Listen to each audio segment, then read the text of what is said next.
everyone, welcome to this week's conversation with Dr. Stephen Nedd about the body and how to fix, protect, or maintain it using outside-the-box alternative solutions. If you're a big fan of the pharmaceutical or surgical approach, you are so in the wrong place, because on this podcast, we're not going to be pushing the conventional medicine methods or way of thinking about health. If you're looking for another way to live longer and healthier, join me, Ron Nedd, and my brother Dr. Stephen Nedd for this week's body chat about a better way to lose weight and keep it off. Me? I'm a retired Twin Cities chiropractor currently helping people buy and sell homes in the Tampa Bay and Los Angeles areas. My brother has a thriving chiropractic practice in the Clearwater area of Tampa Bay, Florida. In this podcast, we're going to chat about all sorts of topics related to health, nutrition, exercise, just about everything having to do with the body. You're invited to listen into our body chat, but don't forget that neither of us is giving you health advice, so don't rush off to do something without either checking with your doctor first or seeing Dr. Stephen Nedd as a patient at his office. Good evening, Steve. Good evening, Ron. All right, this week we're going to go into a topic that is near and dear to a lot of people's hearts or waists or thighs, and that has to do with weight loss and doing it the proper way. It's a topic that's of immense interest to a lot of people. And so especially this month, which is January, which is after the holidays, it's known by health clubs and organizations that deal with diets as the big month of the year because, one, people have overeaten from the holidays and they've put on weight, and two, people make their New Year's resolutions. And so in January, everybody's deciding they should exercise and diet. Problem is there's a lot of bad information out there. And so what we're going to try and do in this episode is give people as much good information about dieting and the proper way of eating to be able to lose weight and keep weight off in a healthy way. So now, what are the top 5 causes of obesity or excessive weight gain that you've seen in your practice? Well, first and foremost, the most overwhelming reason is the SAD diet, the standard American diet, which is primarily composed of unhealthy fats, refined sugars, and processed and GMO foods. There was a 2010 report by the National Cancer Institute on the status of the American diet, and they found that 75% of Americans don't even eat a single piece of fruit daily. Wow, that's pretty bad. Yeah. 90% don't reach the minimum requirement daily for the intake of vegetables. And by the way, the USDA recommends 9 servings of fruits and vegetables daily. Okay. I'd say number 2 would be stress, and not just stress, but your body's inadequate response to stress. So for example, when you're under chronic stress, your adrenal glands, which are your stress glands, produce more of a hormone called cortisol. And cortisol leads to your reduced ability to burn fat. So stress is another factor as far as if you're handling it well, as far as your body's concerned. Okay, now this may come up as a separate reason, or it may just fall under this category, but what about getting adequate sleep? Because I know when people are under a lot of stress and they're producing excessive cortisol, in a lot of cases, they don't get adequate sleep. I agree, and that's one of the 5 reasons I was going to give you. So we'll go into that next. Okay. Not only is the amount of sleep important, and most experts recommend at least 8 hours, but the quality of sleep is also important because most fat burning actually occurs while you're in deep sleep or REM sleep. Okay. So I'm glad you brought that up. So let's get back to the other 2. Okay.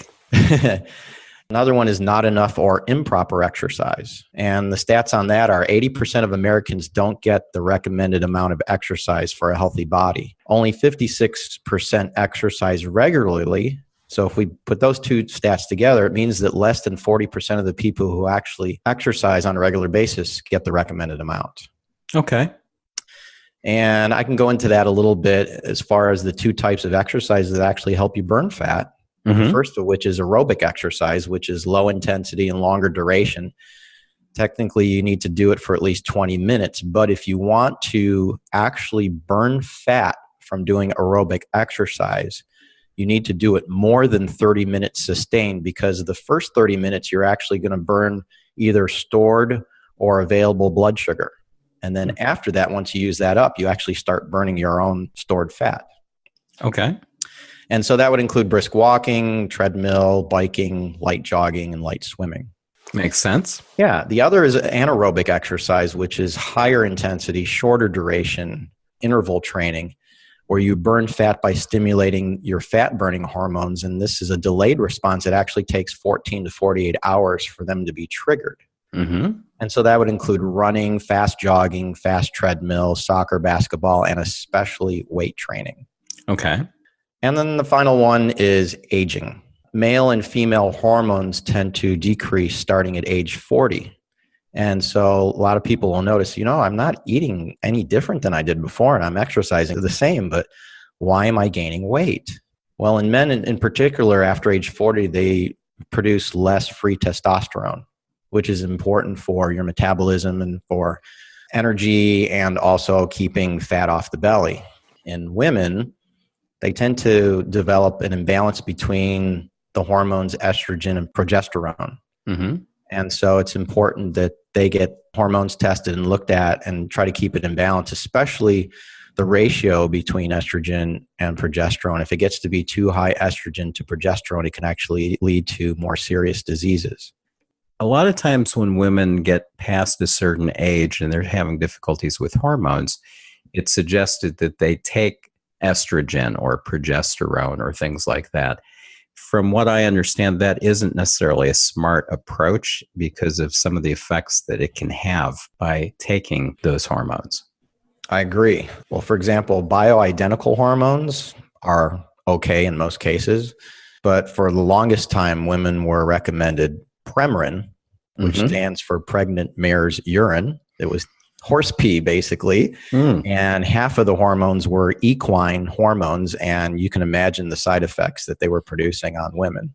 Yeah, but we're also women getting cancer and various different things like that from taking those. Absolutely. Yeah, so that's something to check into. And there are also, from what I understand, precursors for certain hormones that are a lot safer to take because then they just give your body building blocks so it can rebuild those hormones or do something along those lines. And it's a lot safer. That's correct. One example is Mexican wild yam, which is used to help boost progesterone levels. Right. So if somebody's having difficulty like that, it would be smart for them to see you, to get checked out to find out what specifically their problem is, because the hormonal imbalance can be caused by a lot of different things. Correct. Okay, good. So would you do us a favor and just list off real quickly the 5 points or the 5 main causes that you listed as far as reasons for obesity or excessive weight gain? Yeah. First is the standard American diet, or the SAD diet. Second is stress. Third is not enough or improper exercise. Fourth one is sleep. And the fifth one is aging. Okay, good. So the first 4, I see that you can do something about. The fifth one, we haven't quite reversed the aging process yet, but there are things that people can do nutritionally to help slow the process down, or in some cases, stop the processes from continuing. Like resveratrol, I believe, is a supplement that's supposed to help with that. And there are other things, I believe, that hormonally, like the precursors we were talking about, that might help. That's right. Even stem cell injections can help that too. Excellent. Yeah.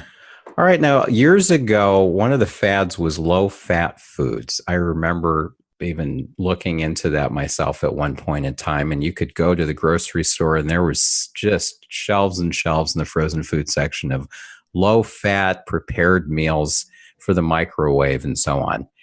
And there's still some frozen meals that are labeled as low-fat. Why is a low-fat diet not necessarily a good idea? Well, it's not a good idea for many reasons.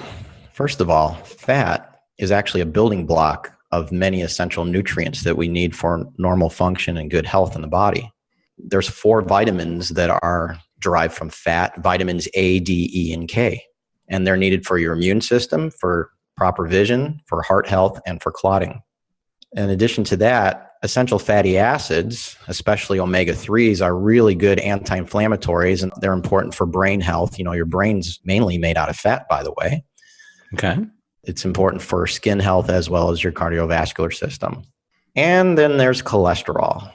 Cholesterol has gotten a really bad rap by the medical profession for many years, but the chole part of cholesterol is used to make bile, and bile is needed to help you break down dietary fat. The sterol part of cholesterol is used to make steroid hormones that your adrenals and reproductive glands produce. And those are important for handling stress. They're sex hormones and many other purposes. And also cholesterol is a very important component of the cell membranes that surround your cells and protect them. Okay, so in other words, by doing a low-fat diet, you're not providing your body with certain essential things that are needed as building blocks. That's right. Yeah, and not only is fat an important component of your brain, which again is mostly fat, but it's also important to protect your nerves. They have a surrounding area, kind of like a wire has like the coating around it. It's called the myelin sheath. And it protects your nerves so that they can conduct electrical impulses properly. And so getting enough good fat in the diet makes sure that your nerves are healthy too. And one other thing that's important is that fat is a very important nutrient for energy. It's in fact 2.5 times more efficient than carbohydrates and protein. And one neat thing about it is it actually satisfies your hunger. It acts as a natural appetite suppressant. A lot of times people get finished eating a meal and they're like, God, I'm still hungry. You know, they ate like rice and vegetables or something. Like, God, I'm still hungry. Well, there was no fat in it. And the other interesting thing, it's a backup fuel when you run out of blood sugar. And so it protects against starvation. So, I mean, that's how animals hibernate. They don't eat for months, but they live off of the fat of their body. And so the same thing happens in people. If they go on a long fast or they're stranded somewhere, then once they run out of available blood sugar, then they can actually survive on their own stored fat. Yes, and that was something that I understood from something I either heard or read recently, which is that when somebody's trying to lose weight, having an adequate amount of fat in your meals, good fats, things like eggs and grass-fed butter and avocados and certain seeds and nuts and things like that, having enough good fats in your diet help keep you from getting hungry as quickly and eating as much and snacking as much, which is what you were talking about there. So that's one aspect of it. And there was one other thing regarding the low-fat diets and low-fat diet foods. I remember reading somewhere that what the companies who produced these did was they reduced the level of fat, but what they did is they added in more sugar. Yeah, and I also wanted to add that there are no legitimate, unaltered medical studies that show that eating fat raises cholesterol or increases heart problems or clogs your arteries. You said something about unaltered studies? Yes. What does that mean? Well, sometimes these medical studies, there are, let's just say if it's done by a drug company, they're looking for a certain outcome. And unfortunately, they omit certain key pieces of data, which would make it an unfavorable result. Okay. I remember there was a study on vitamin E on Finnish men smoking, and it showed that it made them have higher rates of cancer, but they used a really poor form of vitamin E, and there were other factors that they left out. So it made it look really unfavorable, and doctors were looking at this and saying, oh no, we're not going to recommend vitamin E anymore. See? Okay, so in other words, they gamed the system with their research study to get results that come out the way they want them to. That's right. So an unaltered study would be one where it was just done using the standard research study protocols, and it wasn't being done in a way to get a certain result or leaving certain information out or altering the process or anything like that. Correct. Okay. Very good. And was there anything more you had wanted to say on the low-fat diet? No, I think that covers everything. Okay, good. Now, are there any diets that work for everyone?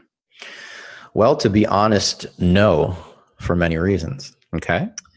The number one issue I find is compliance. It's the hardest thing that I experience as a practitioner, is getting patients to follow through on recommendations.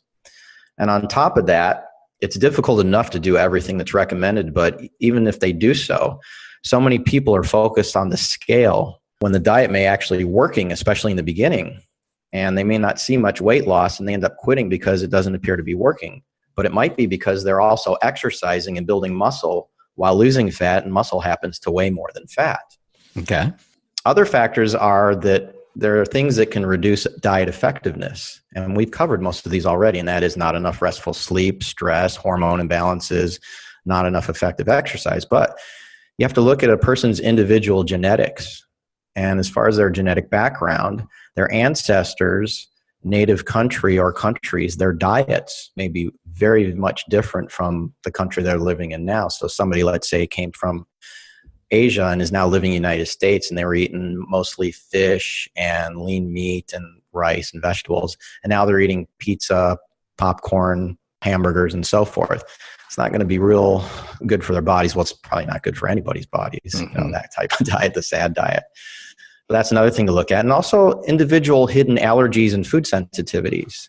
This could be the person who says, man, I eat healthy, I eat organic, but they're not aware that they're actually eating foods that react badly with their immune system, causing inflammation in various body conditions. And there are ways of testing for these things. Very interesting. I mean, there's going to be diets that are going to work for a large percentage of people, but it's not going to work for everybody because each individual may have their own certain circumstances for their particular body that wouldn't allow that diet to work, whether it's the not getting enough sleep or too much stress, or like you said, specific food allergies. So they're eating healthy foods, or what are supposedly healthy foods, that don't react well with their body. I wish I was allergic to celery. I think celery is a useless food unless it has peanut butter or cream cheese on it.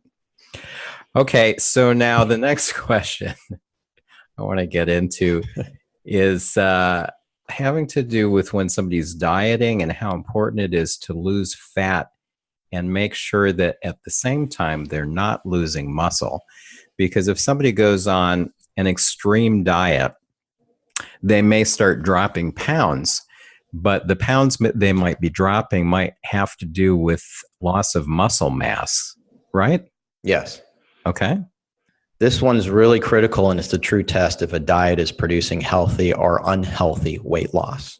Now, we've talked about compliance and quitting because people use the scale only, but they also need to use a tape measure and look at how their clothes are fitting now. And if possible, measure body fat percentage changes. So along that line, about 10 years ago, I was trained on testing people's body fat percentage, water percentage, lean body mass percentage. And during that process, I reviewed a study from the University of Oregon, which occurred in 1998, that compared two different diet programs, specifically comparing weight loss or gain according to body compartments of fat, water, muscle, and of course, total weight loss. Now, one included one of the most popular meal replacement drinks, and the other included a nutritional supplement shake. And what's interesting is on the surface, the meal replacement drink diet seemed more successful because participants on it lost 13 pounds total average over 10 weeks. Whereas the nutritional supplement shake diet, they only lost 11 pounds total. So what was the first one? How many pounds did they lose? 13 versus 11. Okay. So here's the thing. A body composition analysis was performed showing the type of weight loss, the weight that was lost or gained. Now, what's a body composition analysis? There's various ways of testing. Some people stand on like a scale, or some people squeeze this little metal thing, or they can use something more precise where they put little pads on your ankle and wrist, and then they get a computerized readout of your exact body fat percentage, how much lean muscle mass you have or lean body mass, how much water is in the body, and so on and so forth. Okay, so it's basically saying how much fat, water, and lean muscle that the person has and being able to compare it from one point in time to another. That's right. Okay. So here's how this study went, and this is fascinating. First of all, fat loss. The meal replacement drink, the average person lost 1 pound over 10 weeks. So that was out of 13 pounds they lost, it was 1 pound of fat. That's right. Okay. On the nutritional supplement shake diet, they lost 10 pounds, which is 1 pound a week, which is outstanding.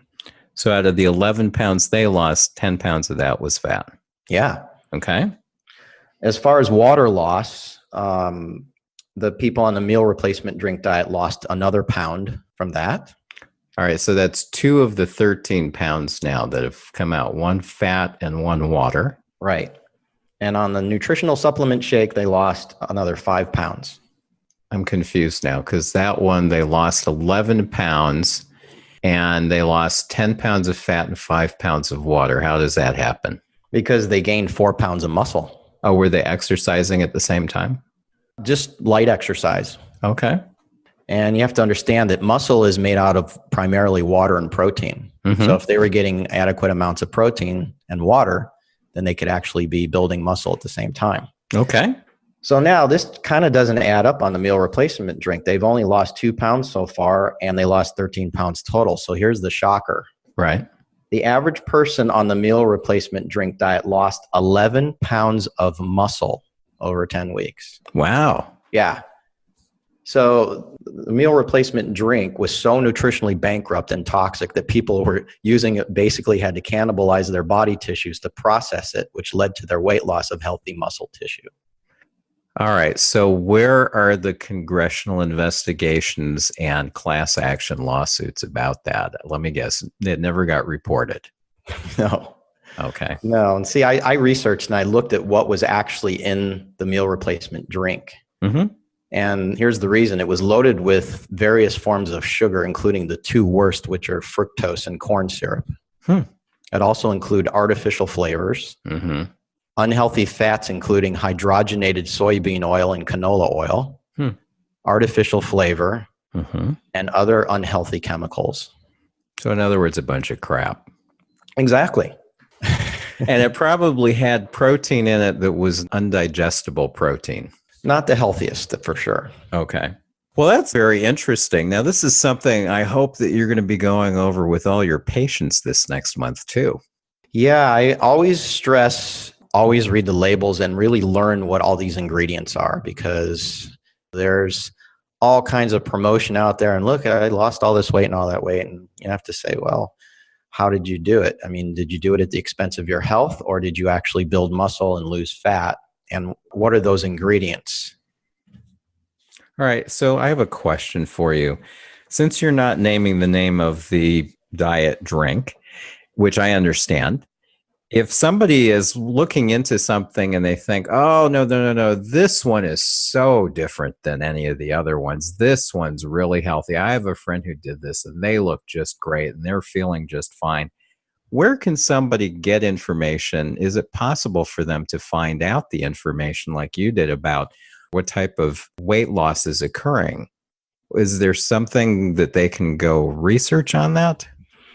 You know what would be a really good starting point for most people, and that is Joseph Mercola's website. He really digs in, and he has no fear as far as getting shut down. As far as digging into the artificial sweeteners, the unhealthy sugars, and alternatives and other things like that. So that's where I would start. Okay. All right. Very good. So now that's a key point when it comes to diet, is making sure that you're not going to be robbing your body of protein from muscle and other areas, because the fact is that you're not getting enough adequate protein. But isn't it all just about calories? Isn't it just, well, you burn so many calories and you take in so many calories, and no matter what, it's always going to come down to that math. Is that correct or not? No, not all calories are created equal. Okay. Now, certain calories affect your weight differently. Protein by weight is identical to carbohydrates, as we talked about earlier, but protein, primarily in moderate amounts, stabilizes your blood sugar and builds muscle. And also, the more muscle you have, the better you're able to burn fat. Whereas most fruits, which are carbohydrates, increase insulin levels and blood sugar levels. They block your fat burning hormones. And so that's not a good idea. I mean, the best fruits are actually berries, lemons, and limes. Why? Because they're lowest in sugar and they're high in nutrients, including vitamins like vitamin C and antioxidants. So those are the ones that you want to focus on. Okay. Here's another really, really key point, and that is the low calorie or 0 calorie soft drinks. They primarily use artificial sweeteners like aspartame, which is NutraSweet, or sucralose, which is Splenda. And again, I recommend checking out Dr. Mercola's website, and it's at mercola.com on his articles on artificial sweeteners. He actually cites published medical studies that show how dangerous and toxic these are, and that they can actually cause the very things that people are using them to avoid, namely weight gain and diabetes. Wow. Yeah. And so I just wanted to point out the best alternatives to sugar and artificial sweeteners are stevia, Lohan, which comes from the Chinese Lohan fruit. It's very similar to stevia. No relation to Lindsay Lohan. No. Okay. And xylitol. But I have to warn everybody that if you have dogs, it's very toxic to dogs. So I have dogs, and I just make sure if I have anything with xylitol in it, like gum or whatever, I'm extra careful with it. Okay, good to know. Yeah. Now, what are the top 3 diets you've seen in respect to results and the proper balance? Well, the top 3 diets I found are all workable from easiest to toughest to do. And they are the anti-inflammatory diet, Dr. Eric Berg's 7 Principles of Fat Burning, and the ATG gym diet. That's the gym I go to in Clearwater, Florida. Okay. What about the HCG diet? Well, that's something that I used to recommend years ago, and then the FDA shut down the ability to get it in a homeopathic preparation in the United States. It can be produced outside the United States. And so we kind of got away from that, but we did see good results. And it can, you can lose up to 30 pounds on it. It was actually quite effective. All right. So that is an effective diet. It's just not something you're doing since the homeopathic method isn't used on that anymore. Yes. Okay, good. So you mentioned the top 3 diets that you've seen as far as results and proper balance. Tell us about the first one and a brief overview of how it works and what you do on the diet. All right. Well, the first one is the anti-inflammatory diet from Anabolic Labs, which is a supplement company that I use. It's an easy gradient for anyone to follow. And you focus on eliminating foods that promote inflammation. And inflammation not only promotes obesity, but other unhealthy conditions, including the 2 leading causes of death, which are heart disease and cancer. And one of the things I like is that people learn one of the biggest causes of inflammation is grains, especially wheat. And this is fascinating because authorities, including the Obesity Society, their first recommendation is to eat a diet with whole grains. And the most, the most common being whole grain food, which is wheat bread. And if you look really at what is contained in wheat bread or what isn't contained in wheat bread, there are no vitamins A, C, or D. There's only 1 milligram of vitamin E, which is less than 2 international units. And if you were to buy vitamin E in the health food store, most of the time it comes in 400 international units per pill. So 2 international units is minuscule. It contains less than 9% of the daily needs for vitamin B and no B12. It's an incomplete protein, meaning that it doesn't contain all the essential amino acids that you need in a protein. Now you're talking about the wheat. Yes. Okay. Wheat has lots of starch, and it's very high on the glycemic index, meaning that it turns into sugar quickly, making you secrete insulin quickly, which guess what? Makes you fat. Okay. And there's other issues with grain, including that it contains phytic acid, which lowers your ability to absorb calcium, magnesium, iron, and zinc. Grain causes your body pH to be more acidic, which promotes inflammation. And it contains large amounts of omega-6 oils, which are pro-inflammatory, versus the ones we talked about earlier, the omega-3s, which are anti-inflammatory. And you can actually get omega-3s primarily from fish oil and green vegetables. Okay. So not only do you get a really easy approach as far as cutting out certain foods you're not supposed to eat, but you get a nice education on this. And it's good for the novice, really, who's just getting started. Okay. So what is it that a person does on this diet? I mean, you said that they eliminate certain things like wheat or bread or whatever. Is that basically all that they do on the diet? What they do is they learn what foods are pro-inflammatory, meaning that cause inflammation, and try to cut down on those significantly. And then you learn what foods are anti-inflammatory and you focus more on those. And then they even give you some meal recommendations for breakfast, lunch, and dinner and snacks. Okay, so this is one diet that a person can use. How do you know whether this would be the one that would be best for a person? Well, again, this one's a good starting point for anyone who is new to dieting or is transitioning from the standard American diet to just eating healthy. Okay, that's good to know. Yeah, I'm just trying to lose some weight. All right, good. So now tell us about the second one. All right, the second one is Dr. Eric Berg's 7 Principles of Fat Burning, and it's a tailor-made eating and exercise plan based on your body type, of which there are 4. And when you read the book, you find out which one you are by doing a simple quiz. Right. And then from that point, you learn how to kick in your fat-burning hormones to lose weight and not muscle, which we just discussed. That's really important. And the approaches are designed not only to lose weight, but to become healthier and actually keep your weight off. And so this approach requires more effort than the anti-inflammatory diet because it's a little stricter and you have some studying to do, but it's well worth the extra effort. And what I really like about Dr. Berg is that he explains things in simple terms and also has some great videos on YouTube to give you further insight. Yeah, he's done quite a bit of research, and it is interesting because I know when you were talking about exercise before, as far as being a key component for weight loss, in his research, he found that depending on the type of body that you have, you should or shouldn't be doing certain types of exercise. Like certain body types should be doing heavy anaerobic weightlifting type exercises to lose weight. Whereas with other body types, if they do that, it's going to have the reverse type of effect. Yeah. So now what is the third diet that you mentioned? Well, that's the ATG gym diet. It's stricter and it's suited more for the serious and elite athlete. And it includes an initial phase to get you lean that's pretty strict since it eliminates all carbohydrates except for green vegetables, along with onions, mushrooms, peppers, and cauliflower.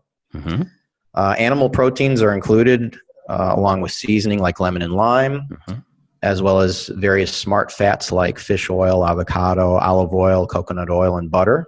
And that's it. There's also a muscle gain protocol as well as an emergency fat loss protocol. And then when you get to the maintenance phase, you're allowed 1 cheat meal per week, which is like most diets. And you can add back in nuts, berries, carrots, and tomatoes.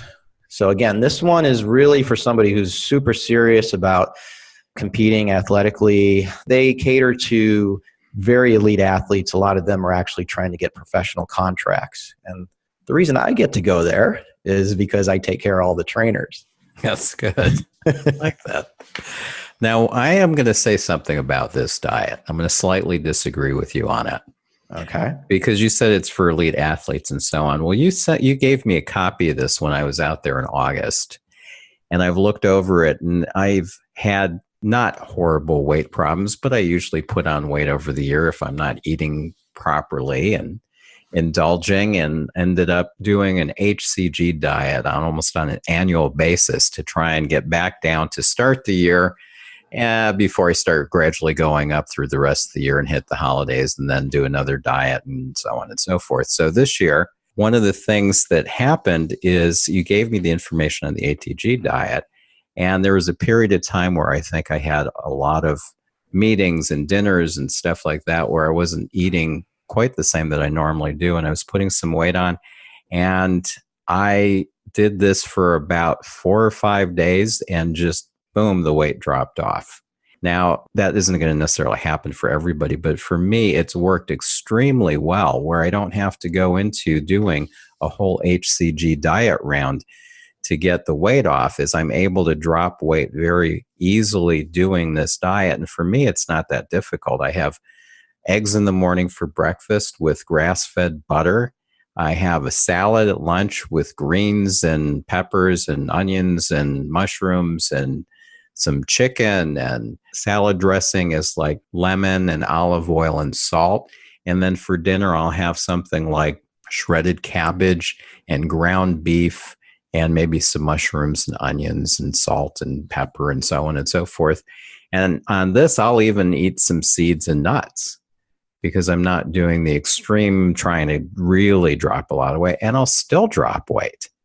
So this, just from my personal experience, not from any type of recommendation or scientific or anything like that, just my own personal experience, I haven't found this to be very difficult to follow at all. And for me personally, with my body, for whatever reason, it seems to work very, very well.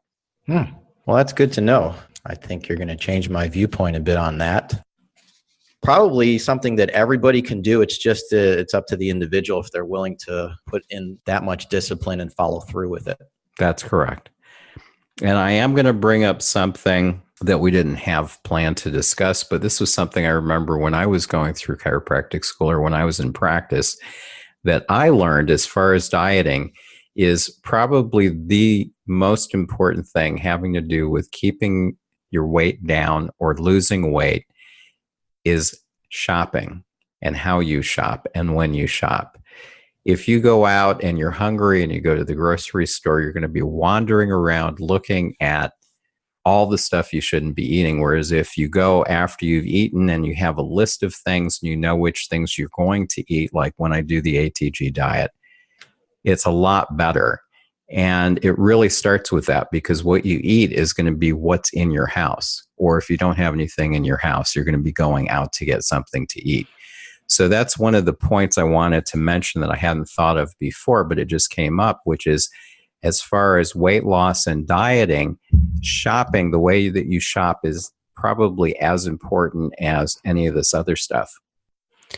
Yeah, and there's also experts that say you should try to shop the periphery more than inside the aisles because inside the aisles has more of the processed foods. If it's in your cupboard, you're going to eat it. So just don't buy the junk. Yeah, well, that's true.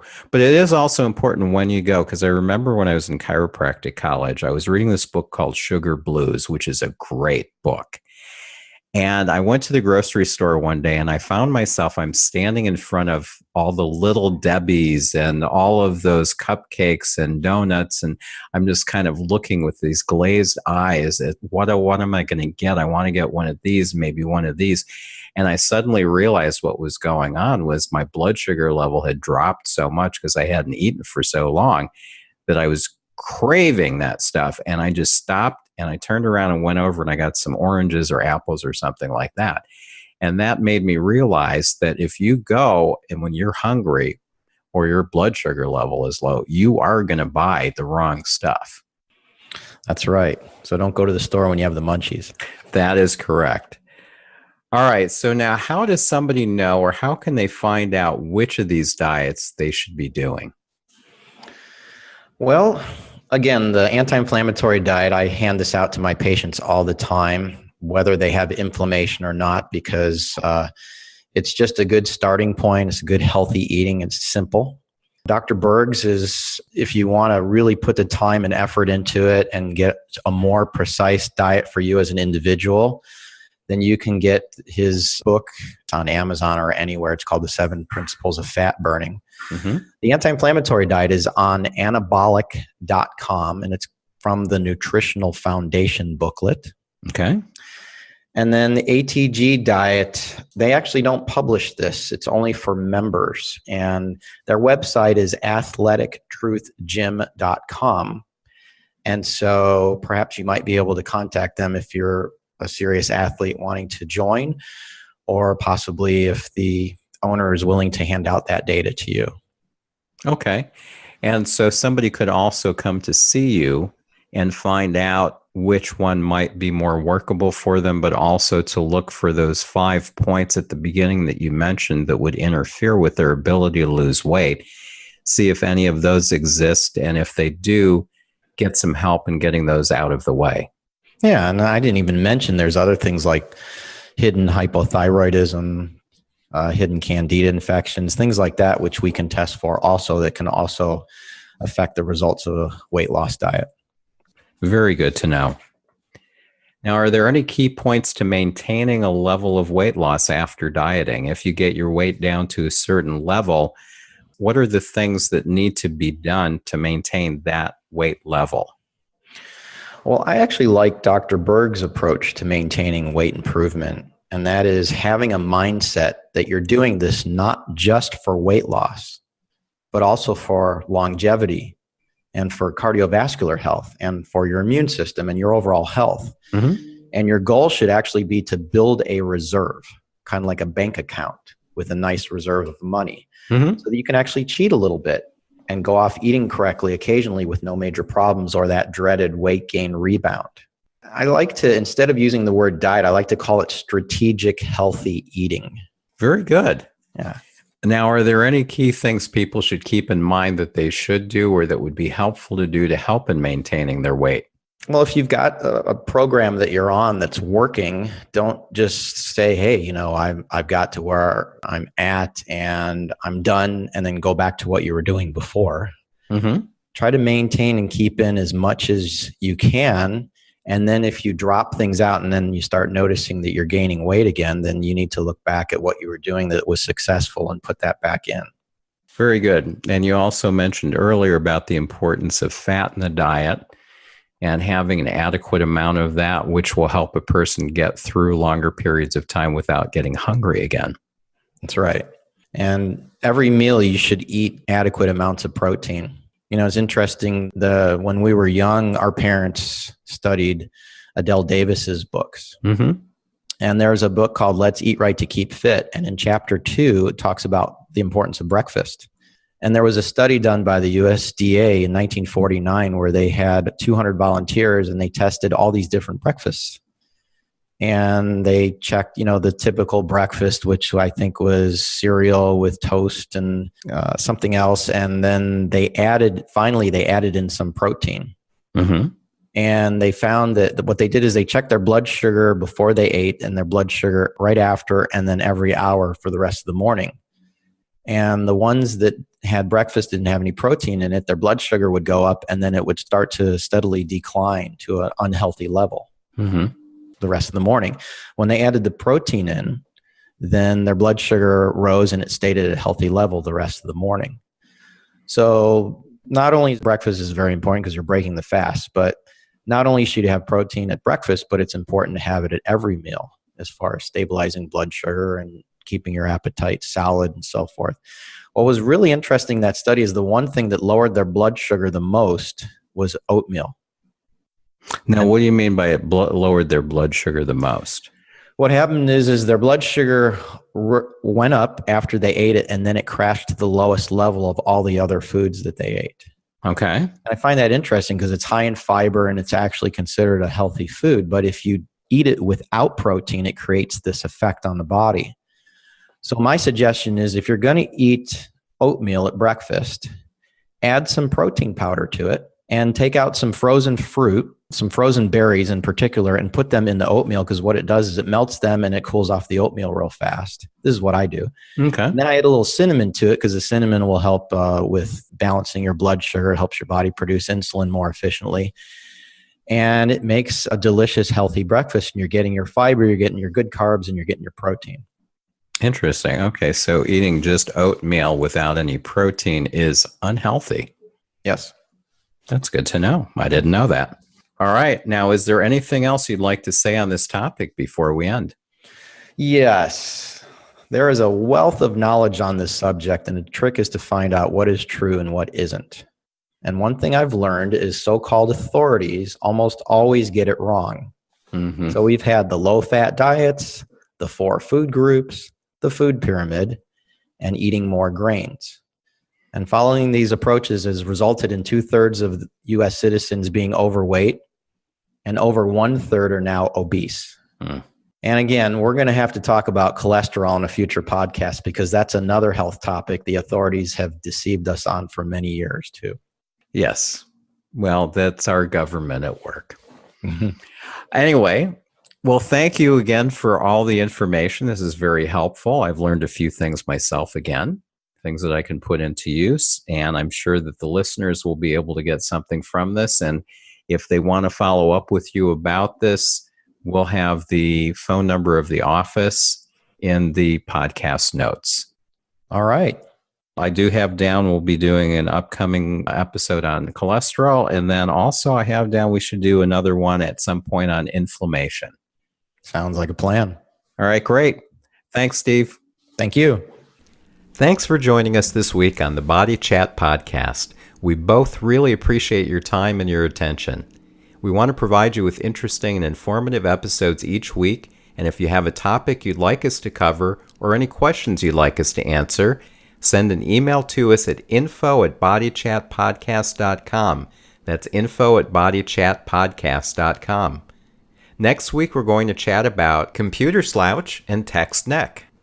To make sure you don't miss any of our upcoming episodes, subscribe to the Body Chat Podcast now on iTunes, Stitcher, Google Play, or Spotify. See you next week.